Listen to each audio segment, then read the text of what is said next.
दोस्तों, होली के त्योहार को बुराई पर अच्छाई की जीत माना जाता है। इसे बुराई पर अच्छाई का त्योहार बताया जाता है। बहुत ही शुभ और मंगलकारी पर्व इसे माना जाता है। होली के दिन हर प्रकार के पेड़ पौधे, जीव जंतु ये सब जागृत अवस्था में होते हैं, यानी आपकी जो भी इच्छा होगी उसको पूर्ण करने में ये मदद करते हैं। दोस्तों, दम है तो होली पर रात 11 बजे इस पौधे को छूकर आ जाना, छप्पर फाड़ धन बरसेगा। दुनिया का कोई भी व्यक्ति आपको धनवान बनने से, मालामाल बनने से रोक नहीं पाएगा। होली के दिन यह 5 पेड़ जागरूक अवस्था में होते हैं और इसमें से एक पेड़ को स्वयं भगवान नरसिंह देव ने, अर्थात स्वयं नारायण ने जब हिरण्यकश्यप का वध किया था, असुर का वध किया था, तब उसे आशीर्वाद दिया था कि होली के दिन मैं तुम पर निवास करूंगा। दोस्तों, होली का पर्व बहुत सुंदर पर्व होता है। होली उत्सव और उमंग से भरा त्योहार है और खासकर विष्णु भक्तों के लिए यह त्योहार बहुत ही मायने रखता है। होली के दिन विष्णु भक्त व्रत भी करते हैं। होली का दहन के लिए लोग महीने भर पहले से ही तैयारी में जुट जाते हैं। नए नए वस्त्रों की खरीदारी की जाती है, उपहार की खरीदारी की जाती है और सामूहिक रूप से लोग लकड़ी और उपले ये सब इकट्ठा करते हैं।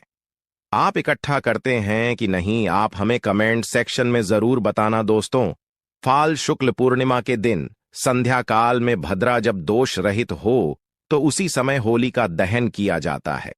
होली जलाने से पहले होलिका माता की विधि विधान से पूजा की जाती है। अग्नि भगवान नारायण है, उन्हें आहुति दी जाती है और इस दिन राधा कृष्णा की लीला जो ब्रज में होती है वह बड़े धूमधाम से होती है।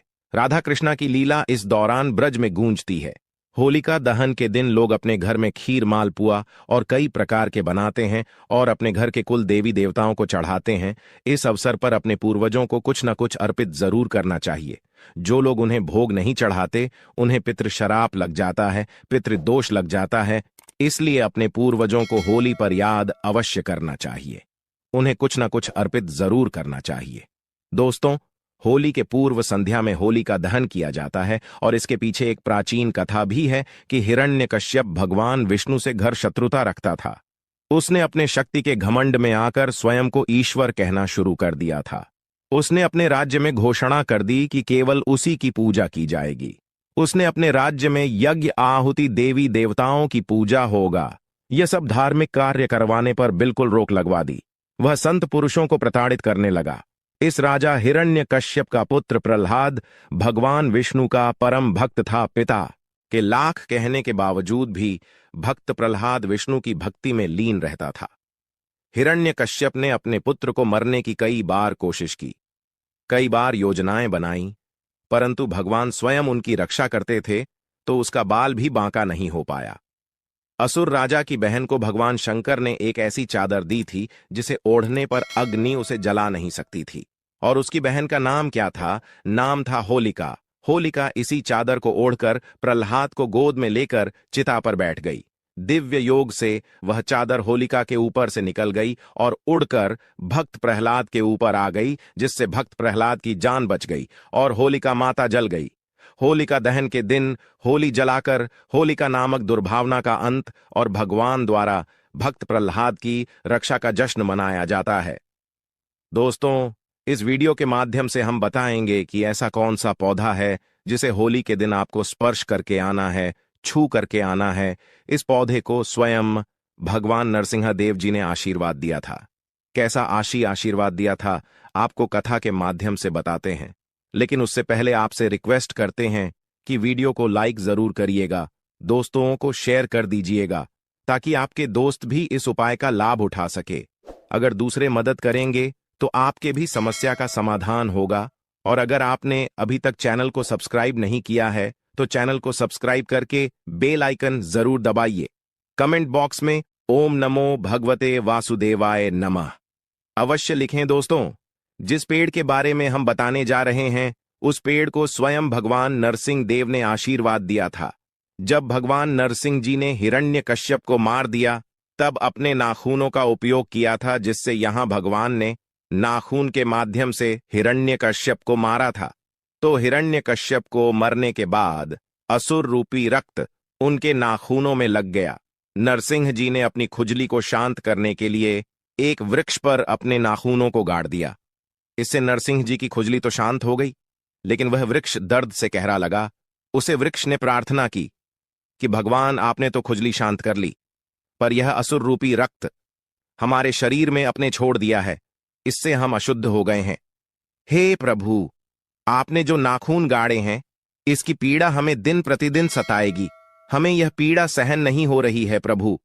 आप हमें इस पीड़ा से मुक्ति दिलाई से प्रार्थना करने पर भगवान नरसिंह जी ने उस वृक्ष को आशीर्वाद दिया कि वृक्ष, मैं तुम्हें आशीर्वाद देता हूं, जब भी होली का समय आएगा, तब होलिका के दिन और हर पूर्णिमा के दिन मैं तुम पर निवास करूंगा।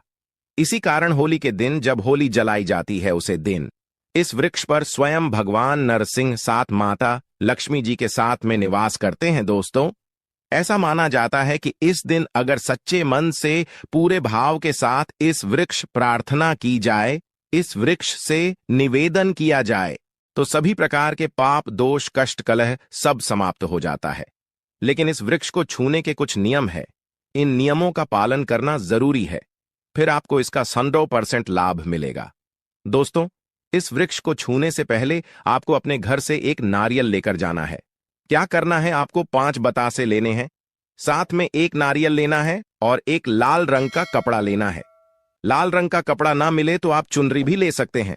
दोस्तों, नारियल को आपको उस वृक्ष को भेंट करना है और 11 बताशे आप लेकर गए हैं, उन्हें किसी दोने में या पत्ते पर डालकर वहां रख सकते हैं।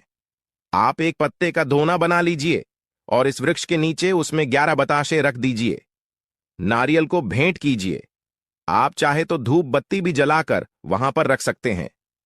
फिर उस वृक्ष से प्रार्थना करनी है, हे वृक्षराज, आप हमारी गरीबी, हमारी समस्या और हमारी निर्धनता को दूर करें ही। वृक्षराज, आज आपके ऊपर माता लक्ष्मी और भगवान नारायण रूपी जो नरसिंह देव हैं, वह निवास कर रहे हैं।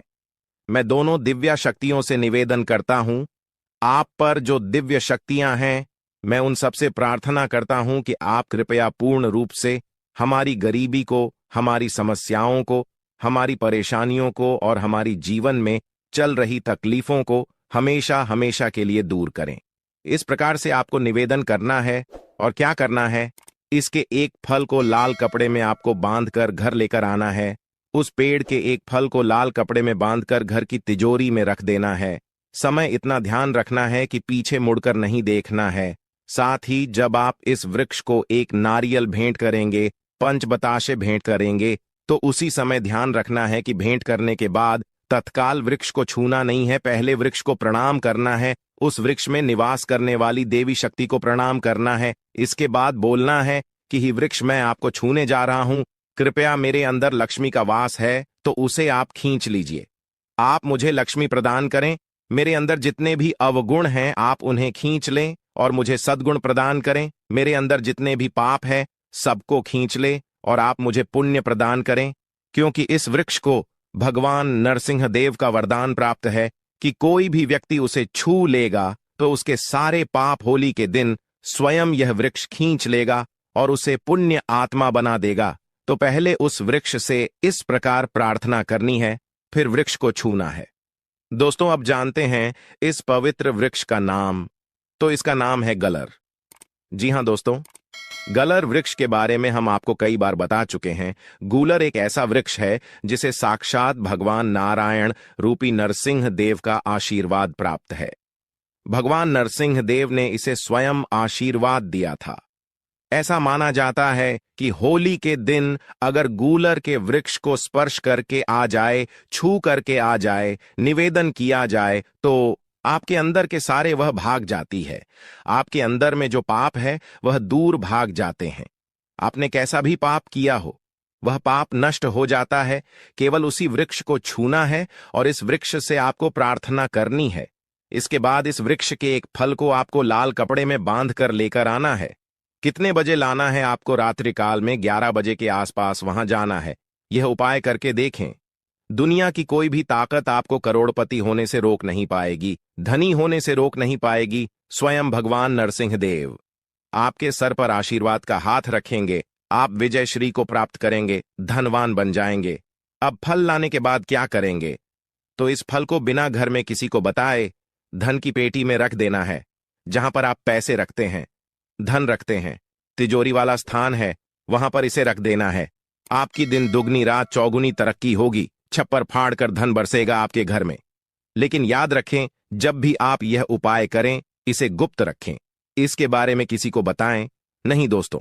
कोई भी उपाय आप करते हैं वह तभी फलदायक साबित होता है जब किसी को उसके बारे में ना बताया जाए। यहां तक कि आपको अपनी पत्नी को भी नहीं बताना है, आपको अपने बच्चों को भी नहीं बताना है, और टोना टोटका की दुनिया में सबसे जरूरी होता है विश्वास। तो उपाय पर आपको विश्वास रखना है और इन्हें गुप्त रखना है, लेकिन टोटके सही होने चाहिए जो हम आपको बता रहे हैं।